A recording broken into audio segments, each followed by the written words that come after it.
Et notre invité ce matin est David Racheline, maire de Fréjus, directeur de la communication du Front National, Jean-Michel Apathy. Bonjour David Racheline. Bonjour. 2 femmes sont mortes hier à Marseille, assassinées par un homme qui a lui-même été abattu par des membres de l'opération Sentinelle. C'était devant la gare Saint-Charles à Marseille. Le ministre de l'Intérieur s'est rendu hier après-midi à Marseille, d'où il a fait la déclaration suivante. 2 personnes ont été assassinées par un individu. Cet acte pourrait être de nature terroriste, mais à cette heure, nous ne pouvons pas l'affirmer. Et donc, l'enquête est en cours à la fois au niveau local et au niveau national. Alors, la déclaration du ministre de l'Intérieur, pour la situer, est antérieure à la revendication par l'État islamique du geste de cet individu dont on ne sait pas encore tout, visiblement. L'enquête se poursuit. Quelle est votre réaction après cet acte, David Racheline ? Il faut d'abord évidemment adresser notre soutien aux Marseillais, à la région, aux familles des victimes évidemment, aux militaires aussi qui étaient sur place heureusement, et dire aussi que maintenant ça suffit. Le ministre de l'Intérieur manifestement n'est pas à la hauteur de ses responsabilités, il n'a pas pris la mesure du danger, si bien d'ailleurs qu'on apprend et qu'on a appris hier soir qu'il s'agissait... le terroriste est en fait un clandestin, récidiviste, multirécidiviste, qui a donné des fausses informations à la police, 8 identités différentes, qui depuis 10 ans est un délinquant. Entre 2005 et 2014, il a multiplié les actes de délinquance et il n'aurait pas dû être sur le territoire national, puisqu'un clandestin, quand il est arrêté, il devrait être expulsé. C'est la loi de la République. La loi de la République n'est pas respectée par les différents ministres de l'Intérieur qui sont succédés. Ça produit des drames, il faut que ça cesse. Alors rien ne laissait penser que cet homme qui a effectivement été plusieurs fois arrêté par la police, mais pour des larcins qui étaient extrêmement faibles, d'une certaine banalité, rien ne laissait penser qu'il pouvait commettre l'acte qu'il a commis. Et quand vous dites « ça suffit pour le ministre de l'Intérieur », vous voulez dire quoi? Qu'il n'a pas compris que des gens pouvaient passer à l'acte et, en raison ou pas d'ailleurs d'une idéologie, et montrer une violence aussi extraordinaire? Ils ne veulent pas faire respecter la loi de la République. La loi, elle existe. Pourquoi ils ne veulent pas? Mais parce que si un clandestin est sur le sol national et qu'il n'est pas expulsé quand les forces de l'ordre l'arrêtent, eh bien, on contrevient directement aux lois de la République. Et ça produit des conséquences qui sont dramatiques. Il y a un projet de loi sur le terrorisme en ce moment qui, en fait, est un véritable manuel de politesse à l'intention des terroristes. On a supprimé toute une série de mesures fortes qui étaient liées à l'époque à l'état d'urgence sans qu'elles ne soient remplacées. On va donc accélérer la politique laxiste du gouvernement et c'est extrêmement inquiétant au moment où on le voit bien, certains délinquants multirécidivistes, souvent étrangers et clandestins, deviennent des terroristes parce qu'on ne combat pas le mal véritable qui est la cause de tout cela, à savoir l'idéologie islamiste qu'on refuse de nommer bien souvent et qu'on refuse de voir. Non. Souvent, j'ai dit. Les nommer, aucun problème pour nommer les dérives de ce radicalisme islamiste. En tout cas, on attend toujours qu'on la combatte véritablement et elle n'est pas suffisamment combattue. On voit bien que le développement du communautarisme se poursuit sur notre territoire. On voit bien que les mosquées radicales sont toujours grandes ouvertes sans que ça ne semble gêner le gouvernement. Plusieurs ont été fermées depuis le début de l'année. Oui, quelques-unes, je crois moins d'une dizaine, peut-être entre 10 et 12. Je crois 17, mais il en reste, que je me trompe. Oui, à peu près, Monsieur Apathy, vous avez raison, il y en a une centaine. C'est le ministère de l'Intérieur lui-même qui le dit. On n'agit pas de ce point de vue-là. On n'expulse pas les imams radicaux étrangers qui devraient l'être. Bref, il y a une politique de soumission qui produit des drames. Ces actes ont une part d'imprévisibilité. Quel que soit le dirigeant politique, il est très dur d'anticiper cette folie. C'est vrai. D'autant plus, comme l'a rappelé Jean-Michel Apathy, aucun lien avec le terrorisme pour cet homme jusqu'ici, ni même avec une quelconque radicalisation. Vous avez raison, mais c'est ce pourquoi on fait des lois qui protègent les Français. Il y a un certain nombre de lois qui devraient être durcies, d'ailleurs on en reparlera peut-être, mais aujourd'hui elles ne sont même pas appliquées. ça n'est pas acceptable. Ils n'auraient pas dû être sur le territoire national. Pourquoi vous croyez-vous que ces lois existent? C'est pour protéger les Français. Parce qu'évidemment, on se met dans des situations de dangerosité qui sont sévères et exceptionnelles. Or, on devrait protéger les Français. Nous avons proposé un certain nombre d'amendements très récemment, ces jours-ci, à l'Assemblée nationale. Par exemple, sur la loi d'une commune sur la loi sur le terrorisme. Je suis maire d'une commune de 55 000 habitants, maire de Fréjus. Je n'ai pas le droit de savoir s'il y a des fichiers S sur le territoire de ma commune. Alors que je pourrais renforcer la sécurité à tel ou tel endroit. Je pourrais essayer d'enquêter avec les moyens de la police municipale. Mais ça, c'est la police qui ne souhaite pas que les fichiers S soient communiqués parce que, dit-elle, ça entraverait notre travail. C'est surtout les politiques qui sont au pouvoir qui le refusent, peut-être de peur qu'on se rende compte d'ailleurs de l'étendue des dégâts. Non, je crois que c'est la police qui dit c'est un fichier qui nous est utile pour mener des enquêtes et divulguer le contenu de ces fichiers pourrait mettre en péril des enquêtes qui nous permettent d'arrêter des gens. Il n'est pas question de divulguer le contenu de ces fichiers. Il est question de prévenir les maires pour que les maires, qui sont des hommes et des femmes responsables, croyez-moi, puissent agir pour la sécurité des Français. Qu'est-ce que vous feriez concrètement? Mais la police municipale peut être employée, utilisée pour essayer de renforcer à tel ou tel endroit les mesures de prudence et de sécurité, en lien avec la police nationale bien sûr, mais il faut que nous soyons, nous, au courant.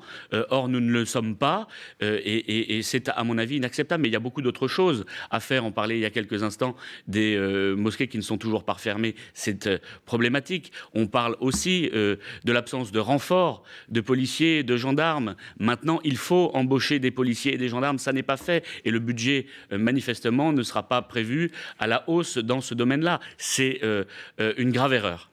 Donc l'enquête se poursuit, en tout cas pour ce qui concerne le drame de Marseille. Et peut-être que nous allons parler maintenant de la loi antiterroriste. Ce sera dans quelques instants, en effet. Vous restez avec nous. David Rachlin, il est quasiment 8h40. On fait tout de suite le point sur l'essentiel de l'info avec Edwige Coupez. Et nous partons aux États-Unis où un tireur est recherché sur la principale avenue de Las Vegas. La police demande d'éviter le secteur. Selon les médias américains, un homme a ouvert le feu sur la foule lors d'un festival, lors d'un concert en plein air. Nous n'avons pas de bilan pour l'instant.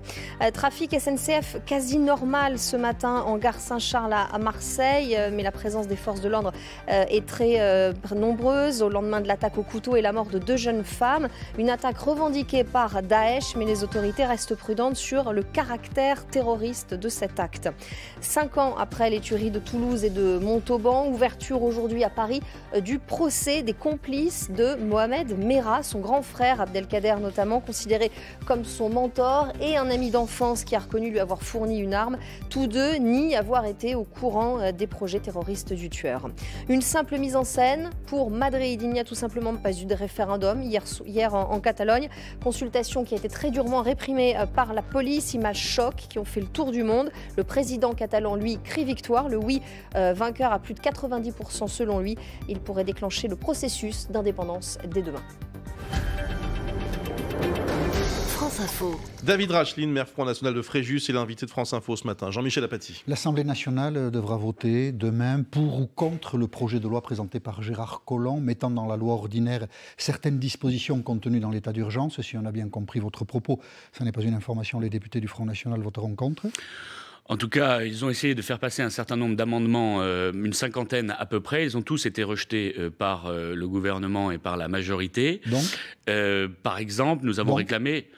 sans doute allons-nous nous abstenir, mais nous verrons. Ce sont les députés du Front National qui vous diront ça. Je ne suis plus parlementaire depuis avant-hier. Mais non, c'est curieux, tiens. Vous ne connaissez pas la position des députés du Front National? Ils vous diront ce qu'ils voteront, ce que je sais, ce que je peux vous dire aujourd'hui. Ce que je peux vous dire aujourd'hui, parce que le débat se poursuit, Monsieur Apathy, il n'est pas terminé. Il n'est pas terminé, le débat se poursuit. Le débat se poursuit, et nous continuons à proposer un certain nombre de mesures qui sont refusées par le gouvernement. Moi, regardez, je vous prends un exemple, soyons concrets. Nous avons proposé la possibilité pour les anciens gendarmes, les anciens douaniers de bénéficier du port d'armes. Ça a été rejeté par le gouvernement. Nous avons dit qu'il fallait interdire de territoire tous ceux qui étaient proches de la mouvance islamiste et qui étaient des étrangers, de manière automatique. Certes, aujourd'hui, le juge peut le faire, mais ça n'est pas automatique. Nous souhaitons que ce soit automatique, que ce soit inscrit dans la loi. Cela a été refusé. Donc, vous voyez la politique laxiste qui est portée par... Mais sans doute allons-nous voter contre. Mais voilà, la réalité, c'est que la réalité, c'est que aujourd'hui, le gouvernement ne prend pas ses responsabilités et n'est pas à la hauteur sur ce sujet. La réalité, c'est qu'aussi le Front National flotte sur cette question. Je voudrais vous faire entendre Marine Le Pen. Ah bon, vous avez l'impression que je flotte là? Vous, je ne sais pas, Marine Le Pen, oui. Début juillet, sur France Inter, elle parle de la loi qui est déjà annoncée, que va présenter Gérard Collomb quelques semaines plus tard, début juillet. Et elle s'oppose à cette loi pour une raison que vous allez écouter avec nous, David Rachlin. Si les dispositions de l'état d'urgence entrent dans la loi ordinaire, il y a une violation très lourde, très grave des libertés individuelles. C'est le discours que tient aujourd'hui la France insoumise. Donc c'est pour ça que je me permets de dire, si ça n'est pas transgressif, que Marine Le Pen flotte un peu dans ce débat. Soyons précis, il y a un certain nombre d'éléments qui nous posent problème, en effet. Mais il faut d'abord et avant tout... on ne sait plus trop ce que vous voulez. Si, on sait très clairement ce que nous souhaitons. Je vous en ai parlé tout à l'heure. Nous souhaitons la fermeture des mosquées radicales, le renforcement des moyens de la police, l'automaticité de l'interdiction de territoire définitive de territoire, le port d'armes pour les anciens gendarmes, anciens douaniers, anciens policiers, l'association en quelque sorte des maires et des communes dans le combat contre l'islamisme radical qu'il va bientôt falloir commencer à mener véritablement, car aujourd'hui ça n'est pas le cas. Vous voyez ce que nous souhaitons. Est-ce que vous vous opposez à cette loi? Vous voyez un certain nombre de propositions que nous faisons. Est-ce que vous vous opposez à cette loi parce qu'elle est trop laxiste ou parce qu'elle est attentatoire aux libertés publiques? Ça n'est pas tout à fait la même position. Mais elle est dans un certain nombre de cas attentatoire aux libertés, c'est vrai, et elle est surtout laxiste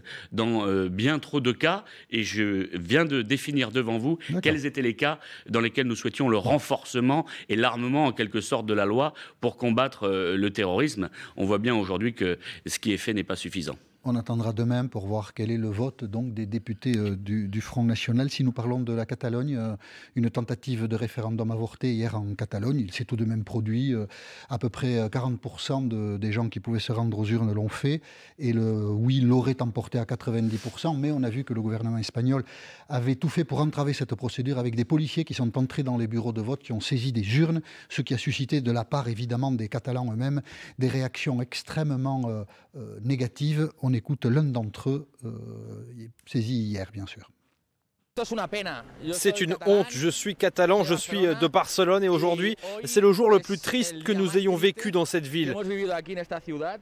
Jamais nous n'avons vu un tel niveau de répression, on dirait que l'on est sous l'ère franquiste, c'est comme une dictature. De quel côté se trouve le Front National ce matin? Du côté du gouvernement espagnol ou du côté des représentants de la région catalane? D'abord, il n'y a pas d'ingérence à faire dans les affaires d'une nation souveraine. Quoi? Il n'y a pas d'ingérence à faire et d'avis de leçons à donner aux uns et aux autres. Pour autant, bien sûr que je vais commenter, mais je vous dis, moi je n'ai pas à donner de leçons à Madrid ni à Barcelone. Pour autant, je constate. Pour autant, je constate. Merkel pour sa politique. Laissez-moi terminer, monsieur Apathy. Oui, mais là, ça, c'est un conflit interne. C'est un conflit interne à la nation espagnole. Ce que je veux vous dire, c'est que Madrid a été relativement discrédité par la violence de la réaction qui a été la sienne, et Barcelone est discréditée quand elle veut violer la constitution de ce pays. Donc il y a des excès des deux côtés, et la voie du dialogue doit être celle qui amènera vers le calme et l'apaisement, c'est évident. Un dialogue, ok, mais les revendications, l'aspiration, la tentation séparatiste, elle est légitime ou pas ? Mais il y a une constitution, monsieur Toussaint, et il faut respecter la constitution. Oui, non, mais d'accord, mais c'est pas rien. La constitution dit non. C'est pas rien de respecter la constitution. Et donc, si la constitution évolue et que le droit est donné aux autonomistes d'être davantage autonomes, voire même indépendants, c'est aux Espagnols de décider. Mais je ne crois pas que nous soyons sur ce chemin-là. Je ne crois pas que ce soit la volonté du gouvernement actuel de l'Espagne. Donc, il faut surtout aujourd'hui faire en sorte que le droit soit respecté et que la voie du dialogue pour aller vers l'apaisement soit entamée. Vous dites que le peuple a toujours raison, c'est une formule que vous employez souvent. Il existe un peuple catalan ? Écoutez, en tout cas, il y a une unité culturelle, une unité géographique, bien évidemment, linguistique aussi, mais c'est aussi ce qui fait la richesse de l'Espagne, qui est une nation, une indivisible. Et donc, encore une fois, c'est là aussi le droit et la justice qui doit trancher. Et elle a tranché dans cette affaire, je vous signale, puisque le référendum n'était pas légal du point de vue du droit espagnol. Mais c'est une aspiration. Est-ce que la question, c'est de savoir si l'aspiration du peuple catalan à être maître de son destin est une aspiration que vous comprenez ou pas? Encore une fois, moi, je n'ai pas à m'ingérer dans ce genre d'affaires. Ça n'est pas à moi de le dire. C'est au peuple espagnol, dans son ensemble, à décider de son avenir. Il y a des gouvernants qui sont élus, qui décident. Et si la Constitution devait évoluer, c'est à eux de le dire, pas à moi, monsieur Apathy. C'est curieux que vous n'ayez pas d'avis sur la question, parce que ça concerne aussi j'ai un avis extrêmement les Corses, la Flandre, la Lombardie. Enfin, c'est un sujet qui quand même... J'ai un avis extrêmement clair que je viens de vous indiquer, le respect de la Constitution, monsieur Toussaint. On a compris cette réponse-là. Et ça n'est pas rien. On n'a pas compris sur l'autre aspect, mais bon... Mais je ne suis pas catalan, vous non plus, non. Ni espagnol. Et par conséquent, nous ne pouvons pas comme ça aller exprimer une position à la place de ces gens qui, pour une petite partie d'entre eux, ont voté, pas tous, hein, loin de là. Mais en même temps, il y a une petite contradiction dans votre raisonnement, puisque vous dites ce que tout le monde a ressenti, c'est-à-dire que la violence des policiers venus de Madrid, ou en tout cas... actionnée par le gouvernement de Madrid, apparaît illégitime à tout le monde. Donc on voit bien trop importante. On peut dire que la réaction est disproportionnée, oui, on peut le dire. Il faisait respecter la Constitution. Oui, si on n'est pas obligé de la faire respecter de cette manière-là. Pour autant, sur le fond, je vous confirme, je pense qu'il faut respecter le droit et la Constitution. Mais on voit bien que la réaction était disproportionnée et la violence trop forte.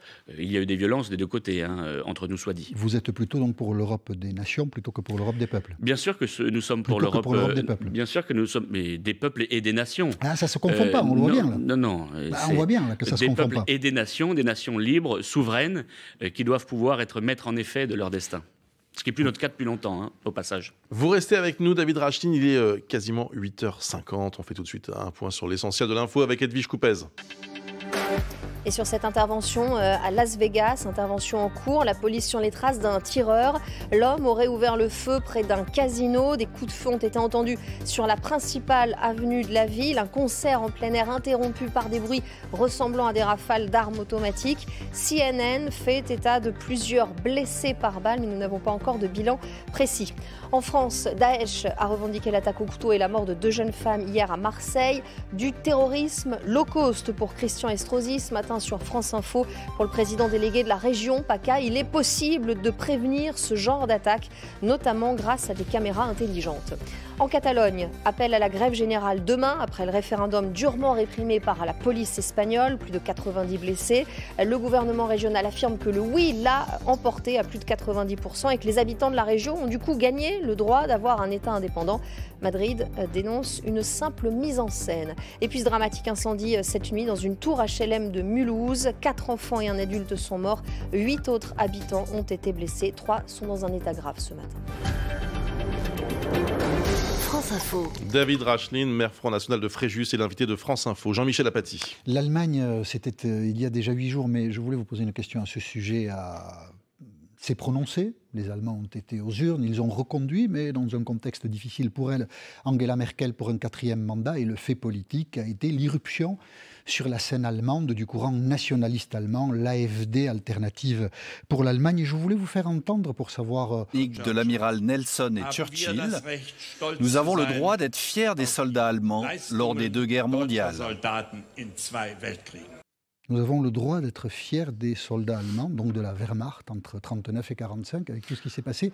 Comment est-ce que vous recevez ce type de déclaration, David Rachlin ? Comme Français, je pense qu'il n'y a pas de quoi être fier, effectivement, de l'action de l'armée allemande à cette époque-là. Et ce retour du nationalisme en Allemagne, vous clair et incontestable. Ce retour du nationalisme en Allemagne. Pour autant, vous savez que ce mouvement politique est traversé par différents courants, l'un plus modéré que l'autre. Ça existe aussi au Front National. Je crois crois savoir d'ailleurs que nous entretenons de bonnes relations avec ceux qui, à cause de ce style de déclaration intempestive d'ailleurs, ont quitté ce mouvement politique. Par conséquent, peut-être qu'un nouveau mouvement politique émergera dans les prochains mois sur une ligne politique plus claire. Donc, maintenant, qu'est-ce qui a été dit par AFD, vous prenez des distances avec cette branche-là de l'AFD? Je viens de le faire, je pense, de manière claire. Pour autant, qu'est-ce qui a été dit par les Allemands qui ont voté pour l'AFD? Ils n'ont pas voté suite à la déclaration de ce monsieur manifestement uluberlu.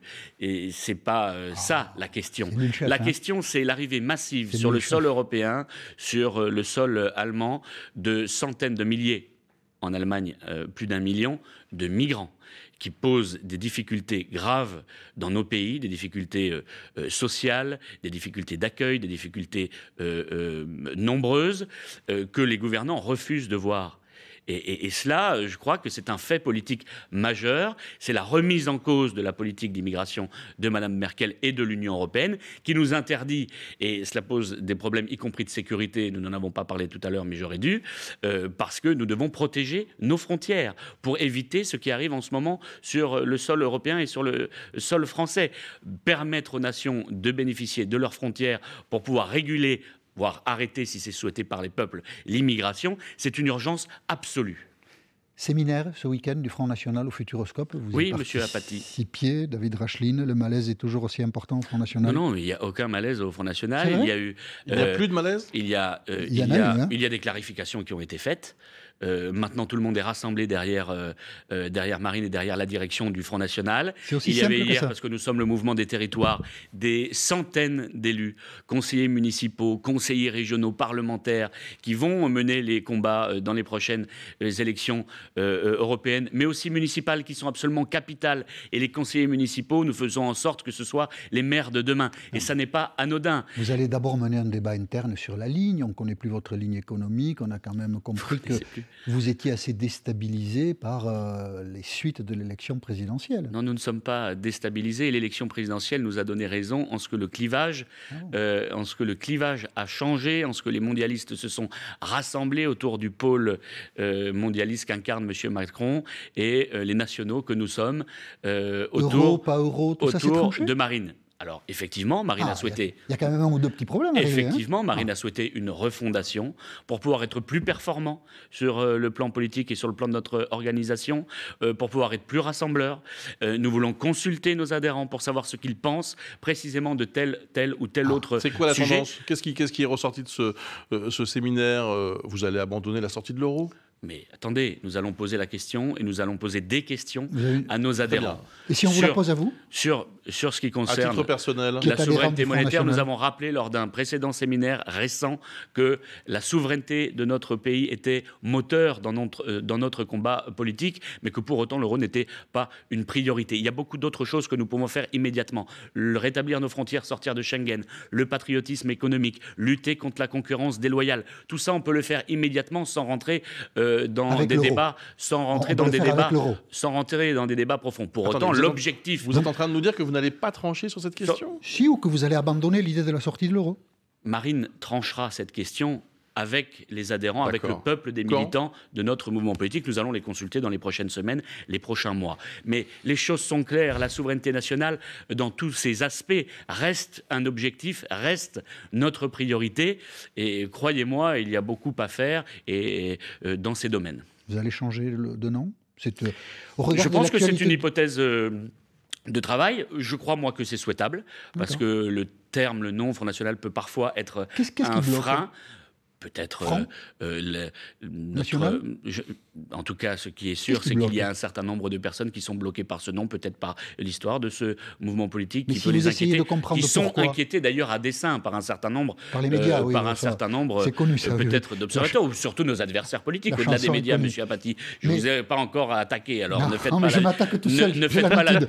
pas la victime. Je sais que je suis à votre place et vous à la mienne sur le plateau, mais enfin quand même. C'est Franck qui bloque? La réalité, c'est que oui, c'est un élément qui nous empêche d'aller au-delà de notre actuelle famille politique. Moi, je pense que ça peut être utile, en effet, de montrer des signes d'ouverture, des signes de rassemblement plus large.